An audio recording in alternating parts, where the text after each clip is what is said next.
Bienvenidos a nuestro segundo día del Congreso Virtual.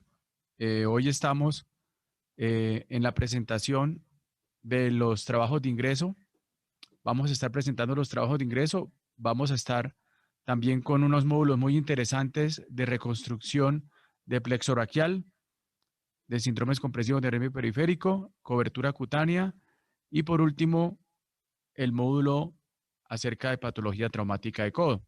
Iniciamos con los trabajos de ingreso. Doctor Arango, por favor, siga. Buenos días, ¿cómo están?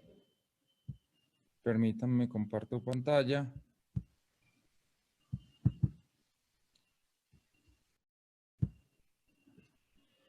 Bueno, bienvenidos a la primera sesión del día de hoy.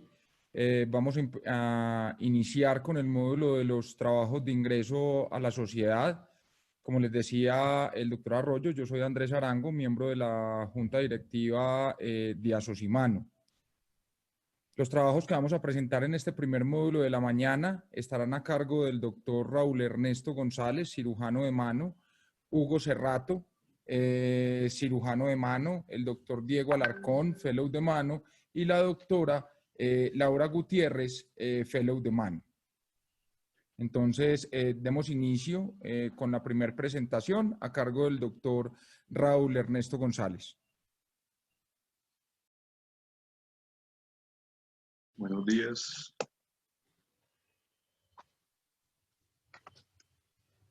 Entonces, el estudio se trata del abordaje axilar en plexo braquial para neurotización del nervio axilar con primera rama del nervio radial y concordancia de la adecuada escogencia por vía posterior. Entre los investigadores está Raúl González, que soy yo, la doctora Bárbara Gómez, el doctor Felipe Balbuena y el doctor Luis Alejandro García. La justificación es que existe controversia acerca del abordaje más confiable para acceder al nervio axilar en los procedimientos de reconstrucción de plejo alto. Entonces tenemos que fue escrito por Lurke en 1941, Bertelli de hecho hizo una descripción anatómica de la inervación del deltoides y viendo que el 91% de los casos está inervado por la rama anterior, que es la rama más importante en este procedimiento. Susan McKinnon y Bertelli han realizado este procedimiento en lesiones de plejo alto, la neurotización del nervio axilar con la primera rama del nervio radial, teniendo unos resultados muy buenos de M4, M5 en sus pacientes.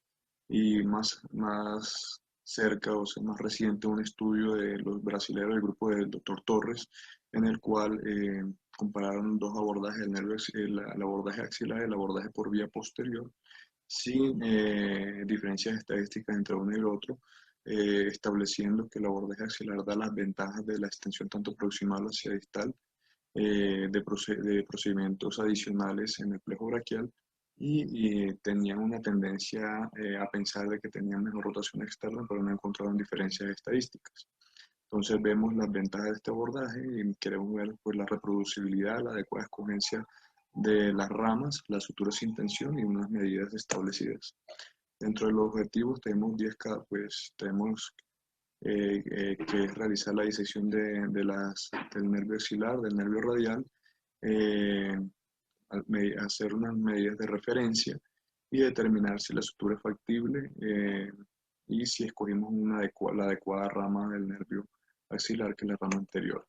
Dentro de los materiales y métodos de un estudio anatómico descriptivo, usamos 20 especímenes. Los criterios de inclusión fueron estos, que son cadáveres con adecuada preservación, que se cumplieran con los protocolos del Ministerio de Educación y el CLEMI. Dentro de los criterios de exclusión están especímenes ya disecados en la zona, especímenes en estadios de descomposición y que tuvieran pues anormalidades anatómicas como fracturas o alteraciones morfogénicas en la zona. Este es el abordaje axilar clásico que utilizamos con el vértice hacia anterior. Cuando hicimos la disección de el colgajo pues se retrae por el peso hacia la parte inferior y ubicamos el plejo, ubicamos la primera rama del nervio radial, hacemos unas medidas anatómicas, la disecamos hacia distal, la cortamos lo más distal posible. Luego en la imagen de inferior a la derecha vemos, ahí estamos disecando el nervio axilar, la rama anterior, la cortamos casi que en la emergencia y luego de eso pues hacemos la sutura de la neurotización como tal. la dejamos marcada, hacemos un abordaje vía posterior amplio y corroboramos que sea la rama anterior del nervio axilar la que escogimos en la sutura. Entonces estas son las medidas que utilizamos, que fue la distancia media en milímetros de la rama motora del nervio radial al borde superior del latissimus dorsi, la longitud de la rama desde su emergencia hasta la penetración en el músculo, la distancia en milímetros de la rama motora axilar desde el nacimiento al teres menor, la distancia de la rama motora axilar al latissimus dorsi en la parte superior, la factibilidad de la sutura sin tensión y la confirmación de dicha rama marcada desde el abordaje posterior, que fue la adecuada escogencia de la rama anterior del nervio axilar. Entonces estas son las medidas. En la imagen de la izquierda vemos la distancia en milímetros de la rama anterior motora del nervio axilar hacia el borde superior latissimus dorsi. Ahí vemos luego el triángulo marcando la emergencia de la rama motora del nervio radial y la distancia hasta el borde superior del latissimus dorsi, la longitud de su emergencia hasta la penetración muscular, y en la imagen de la derecha vemos en un esquema la distancia de la rama motora del axilar al teres menor. Luego de esto, las variables dicotómicas es la adecuada sutura sin tensión, que es la imagen de la izquierda, y la de la derecha vemos cuando ya hicimos el abordaje posterior, la dejamos marcada y la seguimos ahí, miramos que sea la rama motora anterior del nervio axilar. Estos son los resultados, la tabla de los resultados, que se resumen básicamente en que logramos una adecuada disección de las ramas tanto del nervio radial como del nervio axilar sin unas variantes anatómicas. El origen de la rama motora del radial se encontró en promedio a 3.8 milímetros, más o menos 7.3 milímetros distal al borde superior del tendón del latissimus dorsi. El nervio axilar se encontró cefálico al borde superior del dorsal ancho a una distancia promedio de 11.3 milímetros, más o menos 2.13 milímetros, y distal al redondo menor 3.05 milímetros, más o menos 1.3 milímetros, con una adecuada sutura con la primera rama del radial en el 100% de los casos sin tensión. De hecho, le hicimos en abducción tanto de 45 como 90 grados probamos la tensión de la sutura, y en rotación externa. Y se confirmó la adecuada transferencia en todos los casos de su escogencia de la rama motora anterior por un abordaje posterior amplio.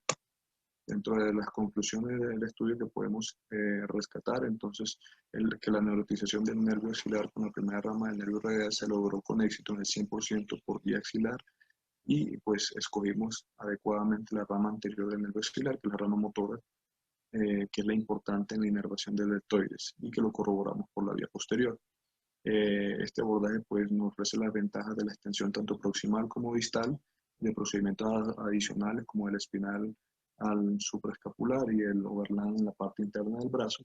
Evitamos el doble abordaje, los cambios de posición, y pues básicamente es eso lo que tenemos. Muchas gracias. Muchas gracias, doctor González, por la presentación y el trabajo.